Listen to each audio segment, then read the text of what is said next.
Hello YouTubes, what is up? Welcome back to another video. It is your boy Strem, and I'm here with just a match I recently played in Pokemon Unite as Bulbasaur. This is a solo queue match. I just thought it was a really cool match. A lot of interesting things happen, and it's a good showcase on why Venusaur, I think, is underrated.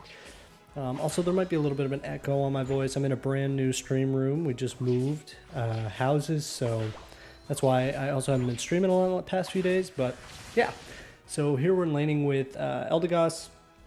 Luckily, our opponents didn't try to contest that mid Corphish, which is very important. So we do grab that, and we're laning. We can see Crustle here for the first time, and Pikachu. Both pretty early game bullies, I would say. Crustle has that score shield, so we couldn't interrupt.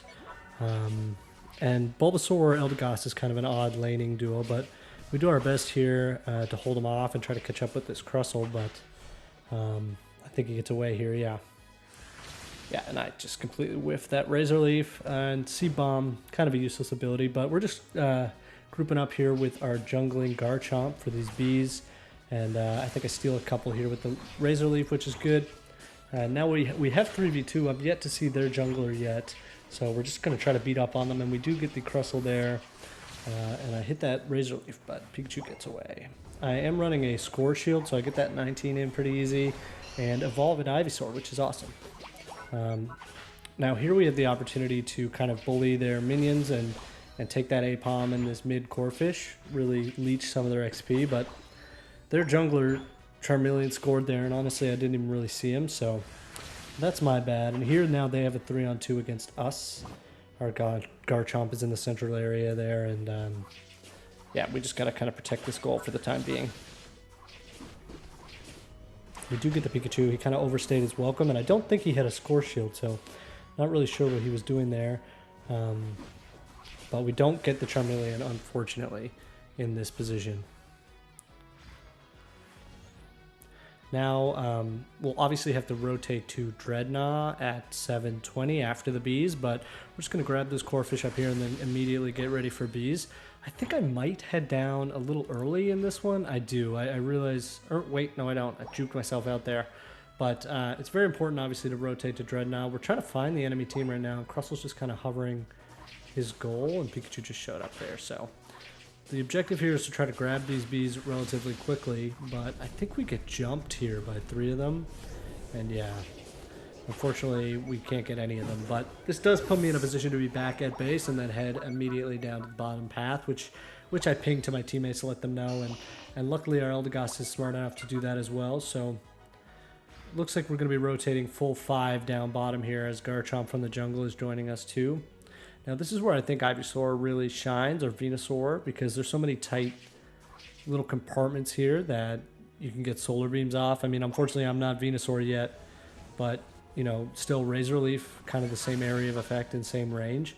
You can really catch people in these tight corners, but I decide here just to put all my effort into Dreadnought and Razor Leaf it, but I Razor Leaf a little too early. I end up catching Charmeleon, and our Garchomp takes the Dreadnought anyway, so it worked out. We get the first Dreadnought. Now this is kind of an awkward spot in most games where you really want to take a goal, score some points, but at the same time you can get caught going too hard like my team is here, and the other team actually would really like to take that fight. So unfortunately I don't have any points to score right now, so I'm just kind of taking this Audino. I saw it was on the map, gives a lot of XP, so why not go down and take that, and boom, now we're Venusaur. We have our Unite move. And we have the range on Solar Beam, which is, you know, what I really think is Venusaur's whole thing. Long range poking with Solar Beam, burst damage.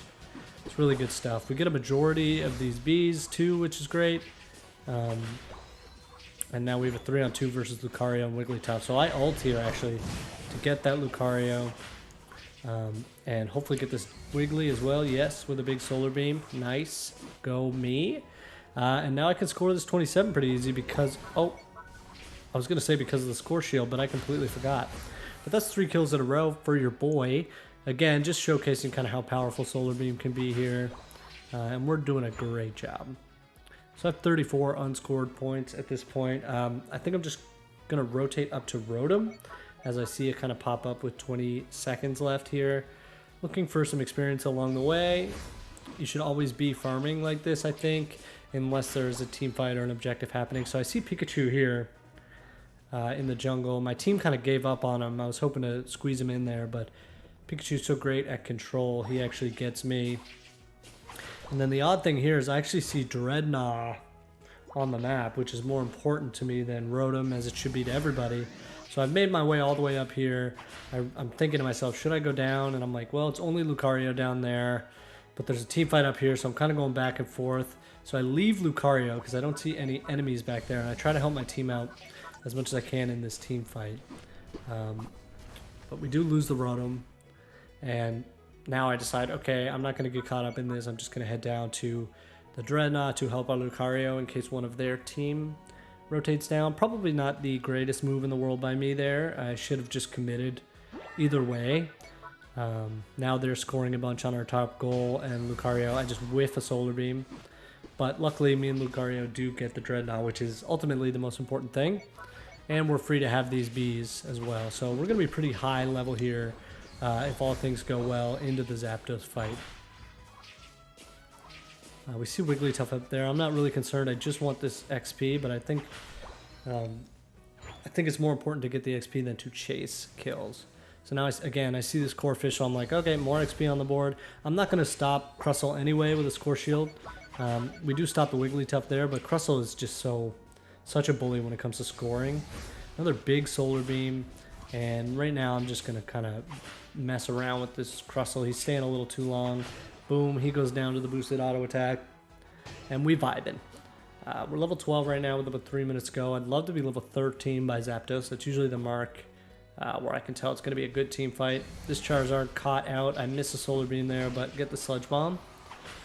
And right now it says we're struggling to keep up, which is interesting because I feel like we've done a really good job up to this point. We've won the major objectives. We might not have as many goals, but like, come on. Just wipe 3 of them. I'm going to attempt to get my 50 in here, and because of the score shield I don't get interrupted by Charizard, and I destroy that goal. Let's go. And then yeah, that I don't like chasing up there. What are we going to do at their main base? So I just decide here, let's go back and get these bees with our early lane partner, soak up all these points, and head back to base for the Zapdos team fight in 25 seconds. And we did hit that level 13 mark. I'm thinking, wait a minute, I'm full health. Why go back to base? Let's get these core fish. Let's try to get 14, which would be Solar Beam Plus, I believe. Or no, 14 would just give me boosted stats. We already have Solar Beam Plus here. But either way, I'm soaking up these mid-minions here. And then I notice a team fight happening, a really weird one happening on the map up here. The game has informed us we are in the lead now, so we don't really need to take Zapdos. We just need to stay alive, prevent the other team from getting it, and win a couple team fights or one team fight. So I get a big Solar Beam off there to prevent somebody from scoring, but I'm kind of caught behind that barrier with the big range. But we do take the Wigglytuff down. I'm kind of looking to nail Crustle here, but I don't think I decide it's worth it. Now I'm just kind of hovering Zapdos to see what the play is. And our Garchomp starts it, unfortunately. I do notice a lot of their team members up top, so I'm like, okay, if he's going to start it, I might as well start it. But then I realize it'd be more beneficial for me to take out Crustle here than attack Zapdos for him to steal it from us, right? So now the big team fight is going on. I whiff and ult completely. My bad, I just kind of panicked there, but I can still do some damage here. I know that much. I get Seismic Slam, but now I'm like, let's focus on the Zapdos. Boom, we get it. Thank God for Garchomp. I still think it was the wrong decision to start attacking the Zapdos there, but you can see our teammates finish up a bunch of them. I'm just going to march right to the main goal here. Not even worry about getting the extra points. I just want to get the double 38 in there and make it easy. I just think Venusaur and the long range and just the absolute damage Solar Beam does is since the buff is totally underrated. So I just thought this was a good display of that. I know I don't think I end up being the MVP or anything, but you know, I only died maybe once or twice, and I definitely like we stop a goal there from getting in, which is great. And he's going to try to score on me again, but I keep the auto attacks going. Lucario finishes him off, and there we go. That's a big win for the good guys. Ends up 6-11 to 3-11. So obviously Zapdos helped, but I think we would have won that either way. And yeah, I hope you guys realize now that Venusaur can do some good damage. We will talk soon. Love you guys very much. Don't forget to like and sub. Bye.